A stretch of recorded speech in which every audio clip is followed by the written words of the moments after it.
आणि यानंतर आपण थेट जाऊयात मंत्रिमंडळ उपसमितीचे काही मंत्री सध्या जरांगे पाटील यांची भेट घेत आहेत. स्थितीत नाहीत आणि का द्यायचा याचं उत्तर तुम्हीच द्या. तुम्हाला का वेळ पाहिजे? पाटील, शिष्टमंडळ चर्चा येते तुमची, त्यांच्यासोबत काही चर्चा झाली? कोणत्या विषयावर चर्चा होणार, काय चर्चा होणार? नाही, काय करते चर्चा तरी होती? काय चर्चा करणार आहेत? रोज तेच आहे. नोंदी त्यांनी शोधल्यात, कुणबी प्रमाणपत्र आहेत, काय चर्चा करणार आहेत? ते सपशेल याच्यात खोटे ठरलेत. ते मराठा समाजापुढे राज्यात उघडे पडलेत. त्यांना काहीतरी करून आता मराठ्यांची नाराजी, रोष कमी करायचा, पण तो आता होत नाहीये. कारण मराठ्यांनी तुम्हाला दिलेला वेळ, तुमच्या शब्द मराठ्यांनी पाळला, तुमचा जो सन्मान केला ना, ती इज्जत तुम्हाला राखता आली नाही, तुम्हाला तुमची प्रतिष्ठा राखता आली नाही.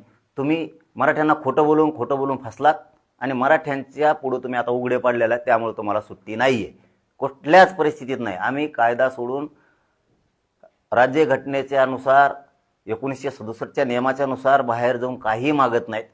आमचे पूर्वीचे असणारे सरकारी दस्तावेजाचे गॅझेटियर, 58 लाख नोंदी आणि जे विषय आहेत तुम्हीच निर्माण केलेले, त्या विषयातच आपलं नुसती चर्चा सुरू आहे. पण आता तुकडा पडणारे ही निर्णायक आंदोलन होणार आहे. पाटील, कालपर्यंत छगन भुजबळ तुमच्या विरोधात बोलत होते, मात्र काल त्यांचं तुमच्या बाबतीत वेगळं पद्धतीचं स्टेटमेंट आलंय. काय असतं, आमचं पहिल्यापासून तेच म्हणणं होतं की ओबीसीचा मराठ्याचा कुठेही गावखेड्यात महाराष्ट्रात, ग्रामीण महाराष्ट्रात दुरावा नाही. पण हे 4-2 जण जमायचे आणि हे असं आव्हानायचे की आम्ही ओबीसीसाठी लय करतो, ओबीसी धोक्यात आला, ओबीसी संपला, ओबीसी अमकाच झाला, तमकाच झाला. आता ओबीसीच्या आरक्षणाला धक्काच लागत नाही. ओबीसींनी आमच्या विरोधात कधी भांडावं? 32% आरक्षणातला आम्ही 10-20% मागितलं बाबा, 4-5% मागितलं बाबा, मग त्यांनी म्हणून आमचा तोटा आहे. आम्ही राज्यघटनेच्या पुढे जात नाहीयेत, आम्ही 1967च्या कायद्याच्या पुढे जात नाहीत. आमच्या नोंदी सापडल्यात ते द्या म्हणतोय. आणि ओबीसी इतका साफ आणि स्वच्छ नीतीचा आहे ना, ग्रामीण भागातला गरीब ओबीसी महाराष्ट्रातल्या, त्याला वाटतंय नोंदी सापडल्यात म्हणल्यावर आपण काय विरोध करायचा आहे? ते आपल्यातलं जर 4-5% मागितलं तर आपण विरोध करू. त्यांचे गॅजेट आहे, काय विरोध करायचा आहे? आणि ही कुजबूज हे नेत्यांच्या कानावरती गेलेली की ग्रामीण महाराष्ट्रातला ओबीसींना वाटतं मराठ्यात आम्हाला गुन्हा गोविंदाने गावात नांदायचं आहे, मराठ्यांना 4-2% आपल्यातलं देऊ नका, पण त्यांच्या नोंदी जर सापडल्या तर तुम्ही त्या रोखू नका. उगच इकत भांडण तुम्ही मराठ्यांसंग घेऊ नका, हे त्यांच्या लक्षात आले. हे 4-2 जण डबडे इकडे तिकडे पळत आहेत. तर ते बरं झालं म्हातारपण लावला, भुजबळ साहेब शानं झालं. कारण त्याच्या लक्षात आलं इथं मराठ्याचे मतं आहेत आणि या मराठ्याच्या मतात ह्यावेळेस लई फजिती झाली. कुठं आपल्या नातवाचं, पोराचं, पुतण्याचं वाटोळं करून घेता. कारण त्याला कायदा कळतो. त्याच्या लक्षात आलंय की आपण नोंदी निघालेल्या रोखू शकत नाही, गॅजेट सरकारी दस्तावेज आपण रोखू शकत नाही, हे त्याच्या लक्षात आलंय ताबडतोब. त्यामुळे त्याला वाटतं उगाच राजकीय करिअर उद्ध्वस्त करून घ्यायचं. आणि म्हातारपणाला बरं झालं, ते शानं झालं. म्हातारपणाला शानं झालं. आमचं तेच म्हणणं होतं की आम्ही ओबीसीला कुठंही दुखवत नाहीत आणि हे ओबीसीच्या लक्षात आलं. पण काय त्यांना आता डबडे असते 4-2 ते हाणतात उड्या, हाणू दे, त्यांना काय होत नाही. ते खुश आहे. आता छगन भुजबळ खूप खुश आहे, लय खुश आहे देऊ. त्याला आता उठतं गळ्यात गुतलं, फडं गुतलंय ना त्या बावनकुळ्याच्या, ते जाणं ते जाणं. आता खोळून हसतोय गडी. हा कळकोण सगळे जातं दिसतात हसताना, त्याची इतका रेटून हसतोय तेव्हा. सध्या कवाच इतका हसताना महाराष्ट्राने बघितलेला नाही. मोकळा झालाय तेव्हा. तेव्हा तू आणि ते लफडं नोंदी द्यावं लागणार आहेत हे त्याच्या डोक्यात आले, गॅजेट द्यावं लागणार आहेत हे पण त्याच्या डोक्यात आलं. आणि ते नियमाच्या बाहेर नाही. त्यांनी लक्ष्मण हाकेंना सल्ला सुद्धा दिला की आता ओबीसीने आंदोलन जाऊन तिकडे देत असल्याचं काय. अरे काय असतं बरं का, प्रवाह लक्षात घ्यायचं असतं, इवळायचं नसतं. एकदा भाजपच्या जवळ, एकदा शिंदेच्या जवळ, इवळायचं नसतं. काहीतरी मिळकत मिळवायची म्हणून तुम्ही प्रवाह ओळखत नाहीये. तुमच्या डोक्यातला खटका तुमचा चालूच आहे. काय असतं, धनगरांचा प्रवाह काय, एसटी आरक्षणासाठी फाईट करून गोरगरीब धनगरांचं कल्याण करू, ही त्यांचा प्रवाह आहे. उगाच विकत भांडण घ्यायचं, मराठ्याच्या विरोधात बोंबलत बसायचं, हे ग्रामीण गरीब जो धनगर बांधव आहे, जो लमानी बांधव आहे, जो आदिवासी बांधव आहे, बंजारा समाज आहे, हे जे मायक्रो ओबीसी आहेत, यांच्या डोक्यात हे की आपण आपल्या लेकरासाठी खरं भांडू. उगाच उठायचं त्या मराठ्याच्या नोंदी सापडल्या त्यांना द्यायच्या नाही म्हणून बांबलायचं. आणि ओबीसीचं आरक्षण संपलं. आणि ओबीसी आरक्षण संपलं, कोणत्या ओबीसीच काय नोंद दिला मग तुम्ही? चला सांगा बरं, कोणचा मायक्रो ओबीसी? लय राजकारण याव ट्याव करतात, राजकारणाच्या पलीकडे तुम्हाला काय दिसतंय का नाही? लेकरं शिकते, नाव करायला कसं जाते ते ओबीसी, ते बघा ना. तुमच्या कुणी नोकऱ्या खाल्ल्या हे बघ, बिंदू नामावली काढ जरा, ते दिलं सोडून. मराठ्याला नाही मिळालं पाहिजे आणि याव झालं त्याव झालं, धोक्यात आलं. काय धोक्यात आलं? कोणचा सोनार आहे, कोणचा लोहार सुतार आहे राजकारणात? कोणाच विषय बोलता तुम्ही? कोणचा कुंभार सुतार लोहार कोण आहे? कोणचा नावी आहे, कोणचा धोबी आहे, कोण परीट आहे, कोणचा सोनार आहे, कोण आहे? कोण आहे? कोणचा बंजारा समाज आहे, कोणचा काहीकडे समाज पुढे आलाय, कोण आलाय पुढं? कोणचा ओबीसी समाज? तुम्ही 2-3 जण म्हणजे ओबीसी समाज का? काय कल्याण केलं लोकांचं तुम्ही? अरे धनगर इतका प्रामाणिक आहे गावखेड्यातला, आज बी म्हणतोय, स्वच्छ आणि साफ नियतीनं म्हणतोय आपण एसटी आरक्षणासाठी इतकी ताकद लावली पाहिजे. हे मराठ्याच्या विरोधात घेणं देणं ताकद लावतात. नोंदी रोखणारे तो म्हणतात ते, त्यांनाही कळतंय. यांना वाटतं ते येडे आहेत आणि मग हे उघड पोळी भाजायसाठी पळते इकडे तिकडे, काहीतरी पद मिळन, पैसे भिसे मिळत येण्यासाठी ही इंडत येत नसते. ह्या नेत्याच्या दारात, त्या नेत्याच्या दारात, त्याच्या ऑफिसला, ह्या नेत्याच्या ऑफिसला. अशाने जातीचे लेकरं मोठे होत नसतात. कान खर राहावं लागतं एका जागेवर, तवा होतं. त्यांचे काय 5-5 मिनिटातच लगेच मराठ्याच्या विरोधात. आणि ओबीसीला ते मान्य नाही. महाराष्ट्रात ओबीसी मराठ्यात काही नाही. पाटील, विषय असा आहे की हेच हाके आता म्हणालेले आहे की भुजबळ आणि त्याचं जाऊन दे तिकडे. गेल्या 3 दिवसातली विधानं पाहता त्यांच्यात साठलोट झालं, तुमच्यात आणि भुजबळ. कोण म्हणतं? हाके हाकेने आरोप केला. कोणाचं साठलोट झालं? तुमचं आणि भुजबळ. काय असतं बरं का, मी लयच जातो आणि मी विरोध करणाराला नीटच करतो. हे छगन भुजबळ असं आहे. हेच भुजबळ साहेब आधी म्हणले होते निवडणुकीत टायमाला, जरांगे पाटील महामित्र आहे. पुऱ्या मराठ्यात क्लिप पसरली त्यांनी त्याच्या सोशल मीडियात. आणि निवडून आल्यावर म्हणतो मला पाडायला आलता. निवडून आल्यावर म्हणतो का तू? माझं ओबीसीच्या सगळ्या नेत्याला, मंत्र्याला आणि आमदाराला आव्हान आहे. एक गोष्ट लक्षात ठेवा, कुणबी आणि मराठी दोघंही तुम्हाला मतं करतात म्हणून तुम्ही निवडून येता. तुम्ही मराठ्यांच्या पोराच्या विरोधात जाऊ नका. तुमच्याविषयी मराठ्यात आणि कुणबीत प्रचंड रोष आहे की हे आपल्या मतावर निवडून येतात आणि नंतर त्याच्या जातीचं 5 वर्ष काम करतात. ही खतखत प्रत्येक मराठ्याच्या आणि कुणबीच्या आता मेंदूत फिट झाली.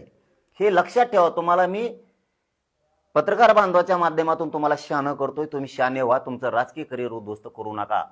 तुम्हाला मराठ्याच्या मताची लीड तुटू शकत नाही, कुणबीच्या मताची लीड तुटू शकत नाही. तुमच्याकडून इतका अपराध होतोय की तुम्ही ओबीसी म्हणून ज्यावेळेस उभा राहता त्यावेळेस मराठा तुम्हाला ओबीसी म्हणून कधीच बघत नाही, भरभरून मतं करतो. पण नंतरच्या काळात तुम्ही मंत्री आमदार झाल्याच्या नंतर तुम्ही तुमच्या पर्सनल जातीचं काम करतायत. हे मराठ्यांना आणि कुणबीला खूप खटकायला लागलंय. तुम्ही सावध व्हा. आणखीन बाजी पलटू देऊ नका. तुम्ही मंत्री आमदार झाल्याच्या नंतर, खासदार झाल्याच्या नंतर मराठ्यांच्या विरोधात काम करायचं, कुणबी प्रमाणपत्र रद्द करायचं काम बंद करून टाका.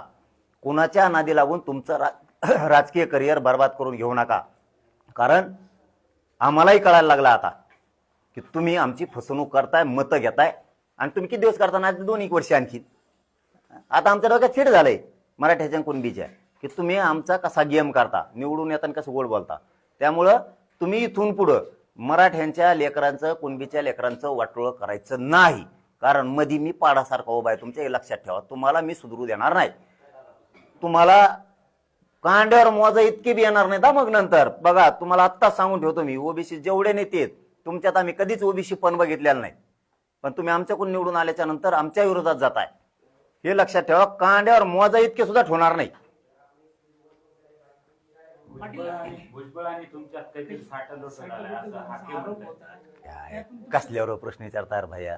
बरं, भुजबळांचं- ज्याला स्वतःचा समाजाचा प्रवास कळत नाही, काय दशा आहे. धनगर बांधवांनी माझ्याकडून व्हावं, ओबीसींना माझ्याकडून व्हावं, मी अजिबात बोलत नाही. मी जे पोटातलंय तेच बोलतोय. कारण मी गावखेड्यातला ओबीसी गरीब समाज बघितलाय, गावखेड्यातला गरीब मराठा समाज मी बघितलाय. मी सगळ्या जाती धर्माचे गोरगरीब मी बघितलेत. मी सत्य सांगतोय, मी बघितलेत. आम्ही एकमेकाच्या बांधावरती येत, एकमेकाच्या लग्नात येत, एकमेकाच्या सुखादुखात येत, एकमेकाच्या मौतीत येत. आम्ही कशातपर्यंत आम्हाला उसने पैसे लागले तरी आम्ही एकमेकाला देतो. ही सत्य हकीकत आहे. सत्य हकीकत. इथल्या लोकांची दशा बघा. याचं साठ झालं आणि त्याचं फाट झालं. उगच ताकद एनर्जी वायाला घालायची, मराठ्यांची नाराजी अंगावरती घ्यायची आणि ओबीसीत मराठ्यात दुरावा निर्माण करायचा. आणि आपण मात्र पोळ्या भाजीत बसायचं, याच्या ऑफिसात जाऊन बसन, त्याच्या बसन, एकदा फडणवीस, एकदा शिंदे, एकदा अजित दादाजी बारामती. अरे लोक तेवढे तुमच्यापेक्षा लई हुशार झालेत, गरीब मराठी आणि गरीब ओबीसी लई अति हुशार झालेत. गाव खेड्यातला खरंच धनगर एकदा शोधून बघा. अहो आजही शेळ्या मेंढ्या सांभाळूनच लेकरं मोठे करावं लागते. काय बरं त्या मायमाऊलीला शेळी मेंढी सांभाळताना का वाटत नसेल की मै पोरगी महापोरग अधिकारी व्हावं? का वाटत नसं मोठ्या शिक्षणात जावं? का वाटत नसं? यांचं उठलं सरकलं संपलं, उठलं सुटलं, राजकीय आरक्षण संपलं, राजकीय आरक्षण संपला. काय राजकीय फाजकीय घेऊन बसले? अरे पोट्टे इथं पोरं पोरी अधिकारी होऊ दे ना. अरे एसटीचं आरक्षण मिळालं, कुठं जात जाणार आहे ती? तो प्रवाह आहे खरं. ती आता खरं पटून घ्यायचं धनगर बांधवांनी शिका. तुम्ही आमच्यात आले तरी आम्ही जिंकणार आहेत, तुम्ही नाही आले तरी आम्ही जिंकणार. हे सत्य मानायला कधीतरी तयार व्हा की लेकरा बाळातच सुख आहे. ते नोकरीला लागले, शिक्षणात गेले तर आपण मोठे होणार आहेत. राजकारणात काय मोठे होणार आहेत? मराठी बिन धनगर बी. हा चला सांगा, काय मोठे होणार आहेत धनगर बिन मराठी? एक एक येईन, लय झालं तर ते 200-300चा आकडा होईल जिल्ह्यात, राज्यात. आणि काय करायचं तुमचे 80-90 लाख धनगराचं, 6 कोटी मराठ्याचं पोट भरणार आहे का त्यांनी? मराठे धनगर ओबीसी राजकारणाचाच नाद लागलाय. राजकारणात जाऊन काय होणार आहे? धनगरांना वाटतं आपला एसटी आरक्षणासाठी लढा, बघा आम्ही कसे ताकदीने बाहेर पडतो. त्या टायमाला मराठी बी येत ना खांद्याला खांदा लावून. तुम्ही असं इकत भांडणं घेतल्यावर कसा ओबीसी तुमच्यात येईल आणि कसा मराठा येईल? तुम्हाला एवढं तर राज्यघटना कळायला पाहिजे, 67चा नियम कळायला पाहिजे की नोंदी सापडल्यात म्हणल्याच्या नंतर मराठ्यांना द्यावाच लागणार आहे, तर सरकारच्या बापाला द्यावा लागणार आहे. किती विरोध करू द्या कोणी, कारण कोणाला कायद्याच्या संविधानाच्या पुढे जाता येणार नाही. गॅजेट जर सरकारी दस्तऐवज आहे, मराठ्यांना द्यावा लागणार आहे. अरे शेतावरच्या गरीब ओबीसीला सुद्धा हे कळतंय. काय होणार आहे उगाच विरोध करून? रोजच्या संबंधाचं काय करायचं? आणि हे 4 टाळकी उडत हे काही पदासाठी भेदासाठी रोज नेत्याच्या दारात येत. हेही मायक्रो ओबीसीला गरीब ओबीसीला कळतंय महाराष्ट्रातल्या. आणि काय बाबा मला यावे त्यावे आपल्या विरोधात गेलेल्या माणसाला जवळच नाही करत आपण. भोज वेळ असू नाही तिकडे फीज वेळ असू. फक्त एवढंच आहे की ते म्हातारपणाला शहाणं झालं बा. किमान त्याला वाटलं असं कुठं राजकीय करिअर खराब करता म्हातारपणाला. पोरग आहे, नातू आहे, पंतू आहे, आमका आहे तामका आहे, मराठी बाजार उठून टाकते सगळ्यांना. मग काय करतो हिंदू खतखतून हसतो. आखे दात दिसत भोतेच्या हसताना. ते म्हणतो 52 गाळ्याच्या लचांड गाळ्यात गुतलं ना, मर तिकडे आता तू जाणं ते जाणं. ते चतुर आहे त्याच्यात त्या बाबतीत. आणि त्याला कायदा कळतो, भुजबळला कायदा कळतो. त्याच्या डोक्यात हे नोंदी सापडल्यात, गॅजेट सरकारी दस्तावेज आहे, त्याला कायदा कळतो, त्याला मंडळ कळतो, त्याला राज्यघटना कळती, त्याला राज्य मागासवर्ग आयोग, केंद्रीय मागासवर्ग आयोग सगळं कळतं. त्याला माहिती आहे नोंदी मिळाल्या म्हणल्यावर हे द्यावाच लागणार आहेत. आणि हे आपण किती विरोध केला तरी मिळणार आहेत. त्यापेक्षा मराठ्यांना धरून राहण्यात काय अवघड आहे? इतकी जर निवडणुकीत फजिती होती, कशाला राजकीय करिअर खराब करायचंय? हे त्याच्या म्हातारपणाला ध्यानात आलं, बरं झालं. बोलणार बी नाही असं. आंदोलन आंतरवाली की मुंबई? आंतरवाली सरकारने डाव टाकला तर मुंबई. दोन्ही तयाऱ्या सुरू आहेत आमच्या. आम्ही तेवढे आहेत, पण आमचे ओपीसी बांधव जाणार आहेत बिचारे जाऊन तिथं. त्यामुळे त्यांचं झाल्यावर आम्ही जाऊ. काय झालं एवढं? आम्ही नाही अडचलत. बोंबलून द्या, काय बोंबलायचं ती. आपण कधीही आडवं पडलो नाही कोणाच्या. ते झाल्यावर आम्ही जाऊ निवांत. आम्ही वर्षावर जाऊ, काय त्याला अडचण. आमचे फडणवीस साहेब येतं तिथं मुंबईत. मुंबई आमची, महाराष्ट्र आमचा, आमचे फडणवीस साहेब आहेत तिथं. मग आमचे काय वर्ष आमची नाही का? तुमची आपली सगळ्याची वर्ष. आपण वर्षावर बसू. स्लॅब वर्षावरचं आंदोलन कधी? डाव टाकलं की वर्षाच असते, तिथंच असतं. आणि फडणवीस साहेब विरोध बी नाही करणार. कशामुळे विरोध करते? त्यांचं घर आहे म्हणून काय? म्हणजे आम्ही त्यांना मतं देऊन मोठं केलं. राज्य आमचं, मुंबई आमची, फडणवीस साहेब आमचे, आणि ते कसं का त्यांच्या घरावर नाही म्हणते? खोलीत अडचण होईल तर मी वर बसून स्लॅबवर. काय अडचण आहे वर्षाच्या? वर्ष सगळ्याची.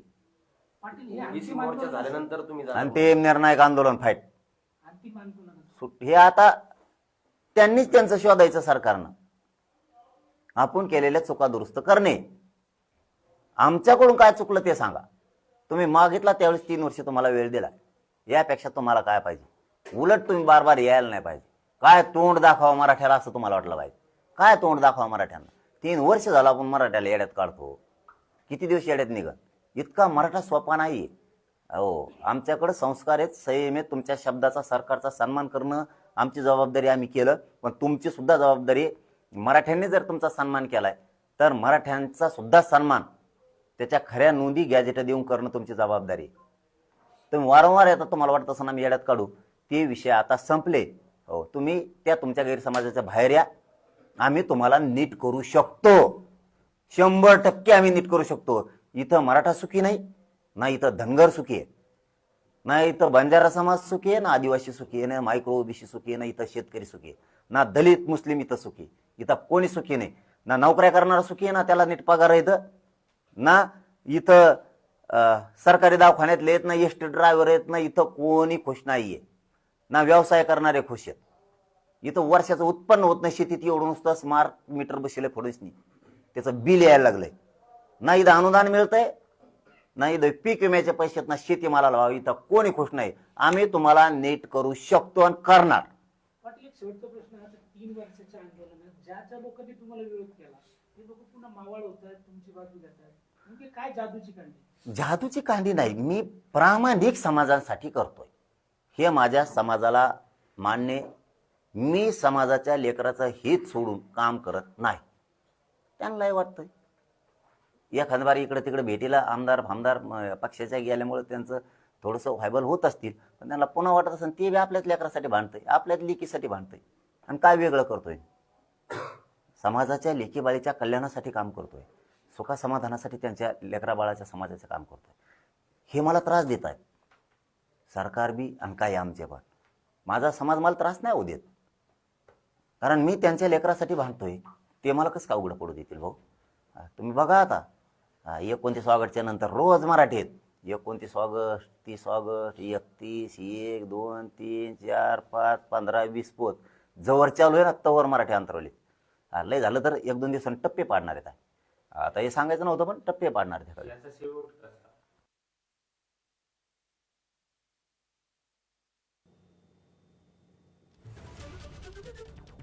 तर सरकारचं शिष्टमंडळ आज जरांगे पाटील यांची भेट घेणार आहे. त्याआधी मनोज जरांगे बोलत होते. भुजबळांविषयी देखील त्यांनी वक्तव्य केलंय आणि टीका केलेली आहे.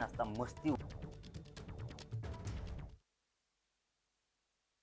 30 ऑगस्ट पासून मनोज जरांगे पाटील हे उपोषण करणार आहेत. आंतरवाली सराटीमध्येच त्यांचं उपोषण असेल. मात्र त्या उपोषणामधून काही साध्य होताना दिसलं नाही, तर थेट मुख्यमंत्र्यांच्या मुंबईतल्या वर्षा या निवासस्थानी येऊन आम्ही उपोषणाला बसू असा इशारा देखील त्यांनी दिलेला आहे. राज्यामध्ये कुठलाही समाज सुखी नाही. शेतामधलं उत्पन्न घटतंय आणि त्यामुळे गावखेड्यामधल्या प्रत्येक समाजावरती सध्या उपासमारीची वेळ आलेली आहे. सरकार आणि आमचे काही लोक हे मिळून मला त्रास देत आहेत असाही आरोप त्यांनी केलेला आहे. तर यापुढे सरकारनं काही डाव टाकण्याचा विचारही करू नये, कारण वर्षा बंगल्यावरती येऊन आम्ही आंदोलन करू असं त्यांनी म्हटलंय. खरं तर सुरुवातीला गेल्या वर्षीप्रमाणे मुंबईमध्ये आंदोलन करण्याचा इशारा त्यांनी दिलेला होता. त्या संदर्भातलं पत्र देखील त्यांनी पोलीस स्थानकाला दिलेलं होतं. मात्र त्यानंतर आता त्यांनी आंतरवाली सराटीमध्येच उपोषण करण्याचं योजिलं आहे. येत्या 29 ऑगस्ट पासून हे उपोषण सुरू होणार आहे. तर आज सरकारचं शिष्टमंडळ हे त्यांची भेट देखील घेईल. यामध्ये मंत्री शंभूराज देसाई असतील, राधाकृष्ण विखे पाटील जे या समितीचे अध्यक्ष आहेत, सोबतच प्रसाद लाड आणि उद्योग मंत्री उदय सामंत हे त्यांची भेट घेणार आहेत.